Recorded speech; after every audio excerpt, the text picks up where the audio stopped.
अवधूत चिंतन श्री गुरुदेव दत्त श्री स्वामी समर्थ जय जय स्वामी समर्थ। श्रीकृष्ण जन्माष्टमी दिनांक 26 ऑगस्ट रोजी सोमवारी साजरी करण्यात येणार आहे। तर या दिवशी हिंदू धर्माच्या मान्यतेनुसार श्रीकृष्णाला भगवान विष्णूंचा 8वा अवतार मानले जाते। भगवान विष्णूंना तुळस अतिशय प्रिय आहे, त्यामुळे जन्माष्टमी दिवशी तुळशी संबंधित आपण या 5 चुका करणे नक्कीच टाळावे, कारण या चुका केल्याने आपल्या घरात नेहमी पैशाची कमतरता भासते आणि अडचणी वाढतात। त्यामुळे आपण श्रीकृष्ण जन्माष्टमी दिवशी तुळशी संबंधित या चुका नक्कीच टाळाव्यात। पहिली चूक म्हणजे आपण तुळशीला स्पर्श करायचा नाही। जन्माष्टमीला तुळशीची पूजा करत असताना लक्षात ठेवायची गोष्ट की संध्याकाळी तुळशीच्या रोपाला अजिबात स्पर्श करायचा नाही।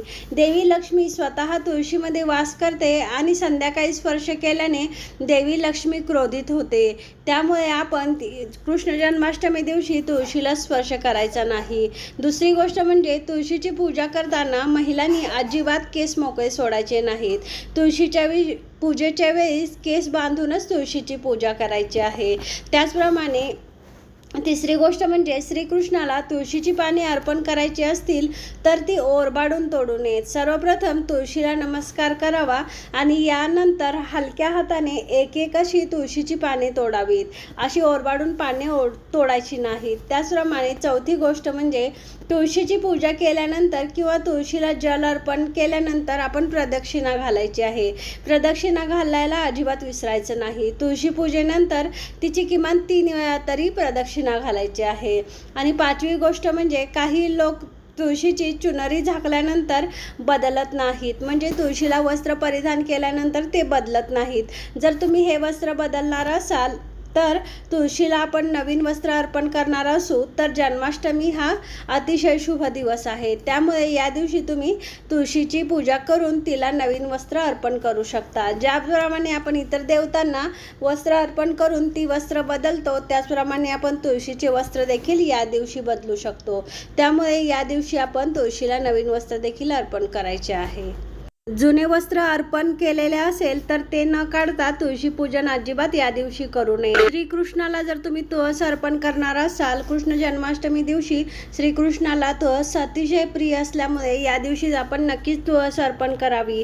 पण तुळस अर्पण करत असताना श्रीकृष्ण जन्माष्टमी दिवशी आपण तुळशीचे पान तोडायचे नाही। श्रीकृष्ण जन्माष्टमीच्या आदल्या दिवशी म्हणजे रविवारी आपण तुळशीची पाने तोडून ठेवू शकतो। तर बाळकृष्णाला आपण पाण्यात गंगाजल मिसळून स्नान घालायचं आहे, किंवा मग तुमच्याकडे गंगाजल नसेल तर ज्यावेळेस तुम्ही स्नान घालाल तर त्या पाण्यात तुम्ही तुळशीचं पान घालून तुम्ही बाळकृष्णाला स्नान घालू शकता। यानंतर आपण तुळशीचं पान देवपूजेत अवश्य ठेवायचं आहे आणि आपल्या श्रीकृष्णांच्या कपाळावर देखील एक पान ठेवायचं आहे आणि नैवेद्यात देखील हे पान ठेवायचं आहे। त्याचप्रमाणे लोणी व खडीसाखरेचा नैवेद्य आपण श्रीकृष्णांना दाखवायचा आहे। या दिवशी आपण कोणतेही तामसिक अन्न घ्यायचं नाही आणि कोणाचंही मन दुखवायचं नाही आणि कोणाचाही अपमान देखील करायचा नाही। त्याचप्रमाणे आपण या दिवशी पिवळं वस्त्र, पिवळी फुले श्रीकृष्णांना अर्पण करायचे आहेत आणि अन्नदान व वस्त्रदान देखील करायचं आहे। त्याचप्रमाणे श्रीकृष्णाला देखील पिवळे वस्त्र परिधान करायचा प्रयत्न करायचा आहे आणि पिवळ्या वस्तू देखील आपण या दिवशी दान करू शकतो। तर मैत्रिणींनो, आता आपण पाहिलं की श्रीकृष्ण जन्माष्टमी दिवशी आपण काय करायचं आणि काय करायचं नाही। आपण केलेल्या पूजेचे फळ मिळण्यासाठी या गोष्टी नक्की करा। झालेली सेवा श्री स्वामी समर्थ महाराजांच्या चरणी रुजू। श्री स्वामी समर्थ।